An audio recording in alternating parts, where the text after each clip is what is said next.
Hello lovely people, welcome to Pram Strings. I'm Henriette and this is lesson 21 in the violin class for beginners course, and today we are playing Petit Noel. And in Petit Noel, you can find it in both books, we're going to take the slurs out, so we're not going to play any slurs at all. That might be confusing a little bit at first, but I'll tell you the reason why we're not going to play this with slurs. And that is because we're going to work on how you divide the bow when you play a piece like this. So in this piece we're going to play all the minims or the half notes, which are the white ones that last for 2 counts with the whole bow. And we're going to play all the crotchets or the quarter notes, which are the black ones or the coloured in notes, with a half bow. And sometimes these quarter notes or crotchet notes, they come at the upper half of the bow, and sometimes they just arrive at the lower half of the bow. And when you learn to structure your bowing by using the upper half or the lower half or the whole bow, it will have a very good effect on your sound that you're making. So that is why we keep banging on about it, and that you want to use either the whole bow or the half bow. Now towards the end of this piece you also see some 4-count notes, which are called semi-breves or whole notes, and they also get played with the whole bow, as you well know, so your bow goes very slowly on these notes. So join in with me if you like, or you might listen to me playing it the first time, whatever takes your fancy. So we're having our violin up on our shoulders in the correct position, and I'll count us in for 4. We're going to start on the 3rd finger, so I'm just testing my fingers.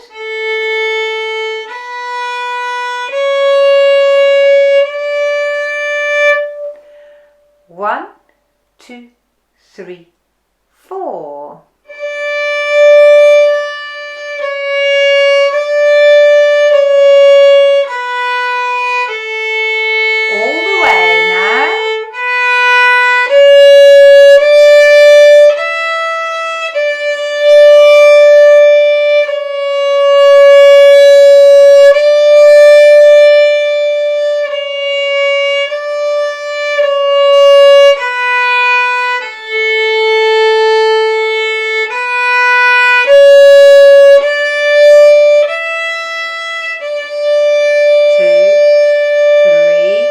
Rest your bow on the string. We're just going to carry on where we are now, and all the way at the lower half now.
Well done if you played along and you kept that going all that time.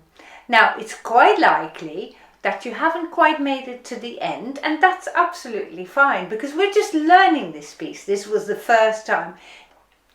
So we have been talking about using the whole bow and using the upper half and the lower half of the bow. And I want to stress again how important it is that you try and stick to these areas on the bow. And you've noticed, if you just keep going, you should be all right with that. And your bow can stay on the string all the way from the first note to the last note.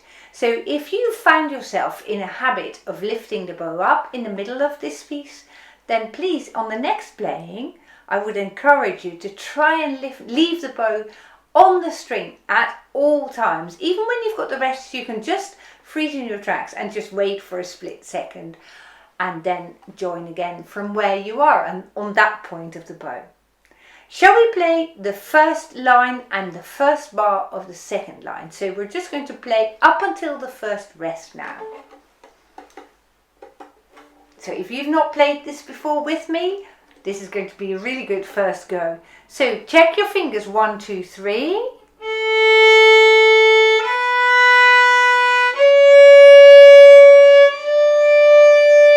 And now we can test this note, can't we, with the D string.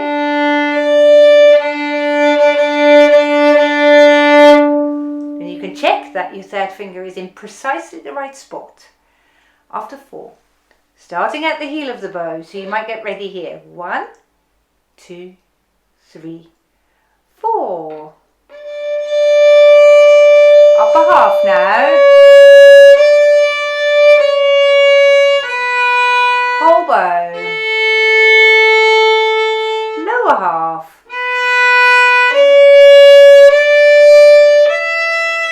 Whole bow.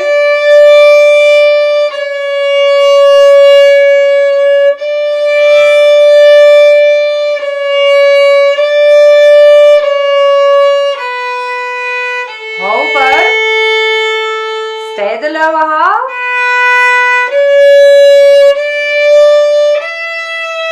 Whole bow, 2, 3. So if you've done it correctly, you want to find yourself at the point of the bow at this point. That was lovely play. Can we just double check one thing? And that is the third bar when you play fingers 1, 2, 3, 4. Shall we just play that bar one more time? And I want you to try and leave your fingers down on the string there. So be careful that this is not you. Okay, you want to leave the fingers down.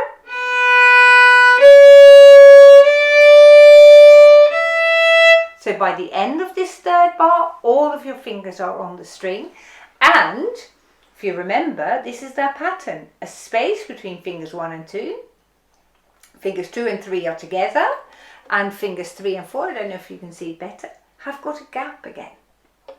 So let's play it one more time. From the beginning up to the first rest. Test your fingers. Check it with the D string, why not? If you're here, ooh, it means you've got a bit of a gap between fingers 2 and 3, so lower your finger.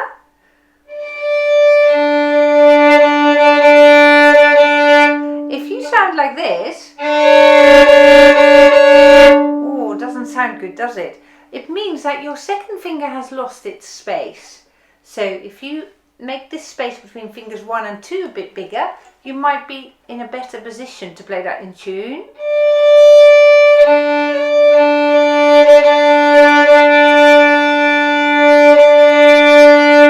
Awesome. It should sound like that. After 4, here we go. 1, 2, 3, 4.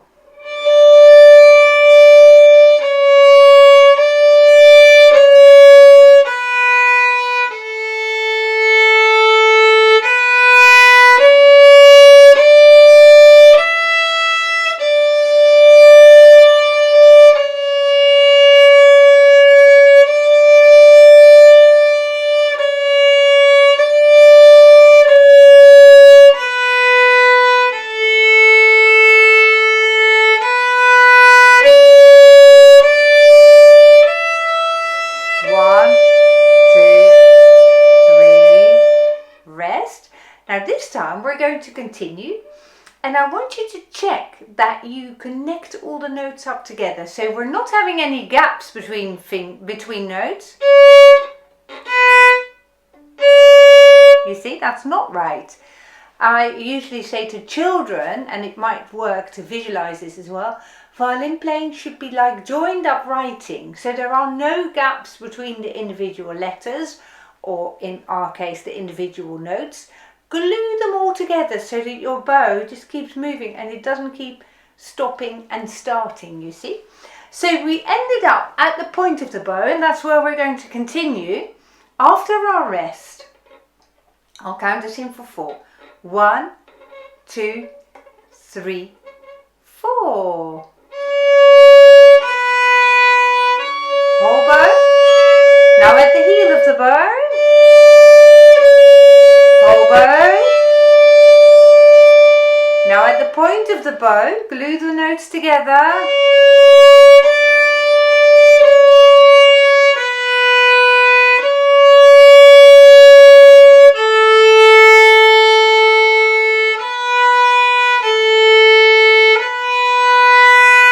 Lower half now. Upper half.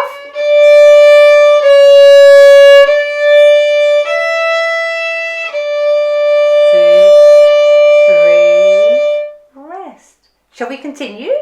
And long bow.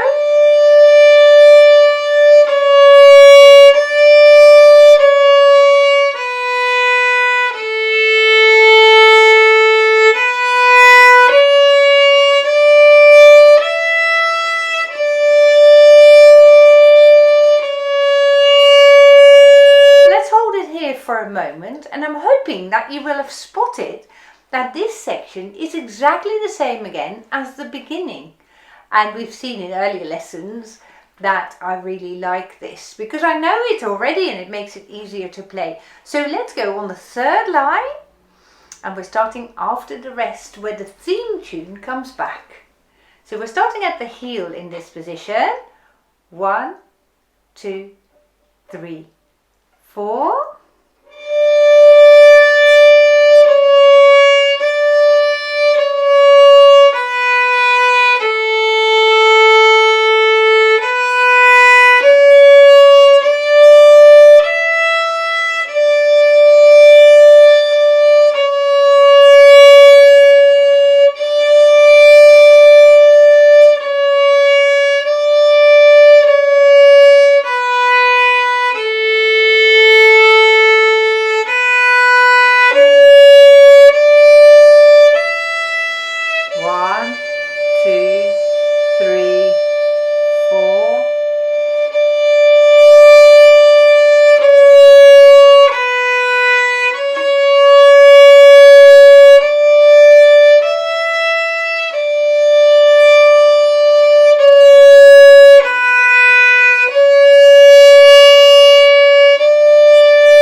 Slow.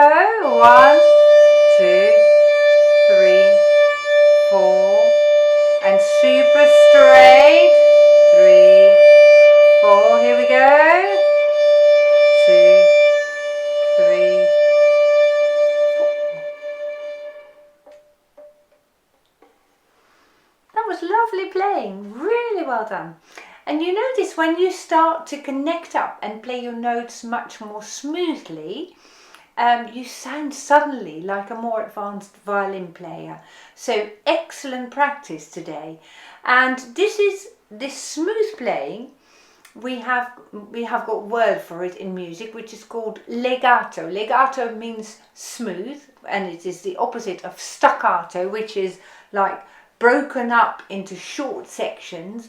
And our default mode in violin playing is always legato practice. So well done, you've worked really hard on that. Now for an end of the lesson, let me just grab my book. And not only do we want to learn to play the pieces, but we also want to think about the music and what the notes are called a little bit. So as an example, let's take this line here and let's just call out all the letter names of all the notes. So we're starting on the first finger on A, which is called B. Then our next note is a C sharp, then a D, and that fourth finger is an E. Then our next note is a D, and we've noticed that because we could check this third finger with the open D string, remember? So this is called D. Then we've got D again, C sharp, B, C sharp, D, E, D, C sharp, B, C sharp, D, D, D, D. 3 Ds at the end, or rather 4 Ds at the end. There we go. You are making fantastic progress. Well done. And I'm so pleased that you've managed to keep up with me all the way through to the end of this video. So if you have any comments or questions, please use the comment section down below this video to write your comments. And I very much look forward to seeing you again in lesson 22. Goodbye.